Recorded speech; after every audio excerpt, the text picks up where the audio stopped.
Presiden Joko Widodo menunjuk BKKBN memimpin pelaksanaan program luar biasa penanganan stunting di Indonesia. Target kita 2024 itu 14%. Mengapa permasalahan stunting menjadi penting?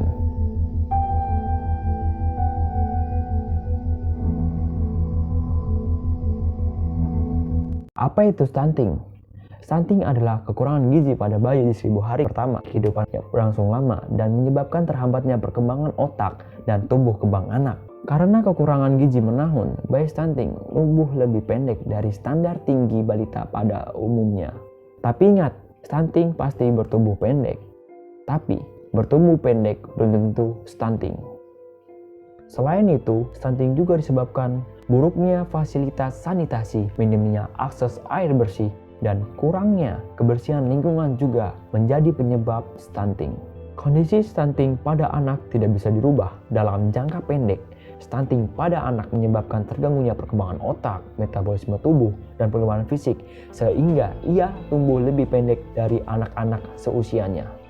Seiring dengan bertambahnya usia anak, dampak stunting menjadi lebih serius, seperti kecerdasan anak di bawah rata-rata sehingga prestasi belajarnya tidak bisa maksimal. Sistem imun pada anak tidak baik sehingga dia mudah terkena penyakit. Anak akan lebih tinggi berisiko terkena penyakit diabetes, jantung, stroke, dan kanker. Terlalu banyak materi. Kembali ke pertanyaan awal. Mengapa permasalahan stunting menjadi penting?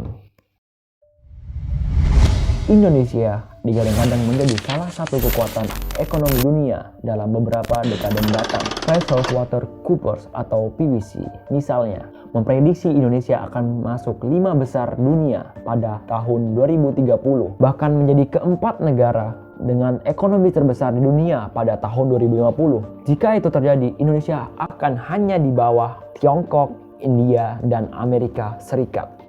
Prediksi tersebut didasarkan pada pertumbuhan ekonomi Indonesia yang dianggap stabil dan populasi yang sangat besar. Dari komposisi usia penduduk pada tahun 2030, 70% penduduk Indonesia berusia 15-64 tahun atau berada dalam masa produktif.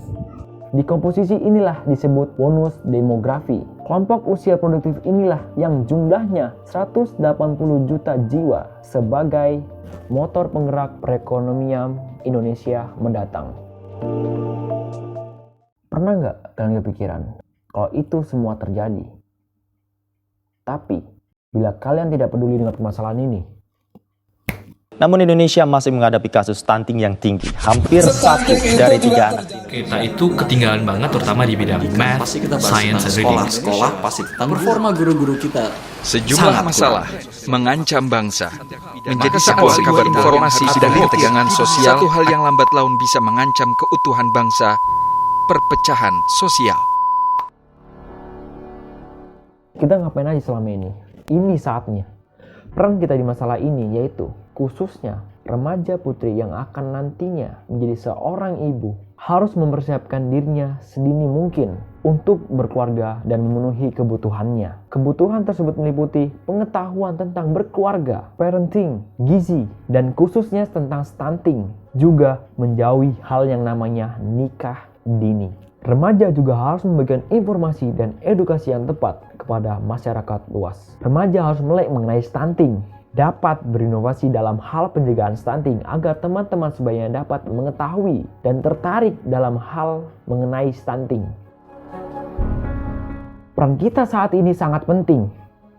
Indonesia di masa depan ada di tangan kita.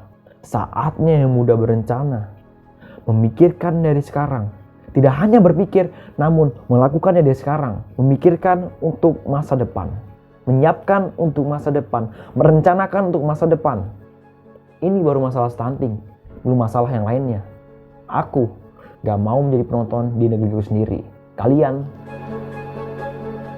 Kenapa perlu kita bahas soal stunting, bahwa tahapan besar kita akan masuk ke tahapan besar yang kedua, yaitu investasi peningkatan kualitas SDM, kualitas sumber daya manusia Indonesia. Salam genre.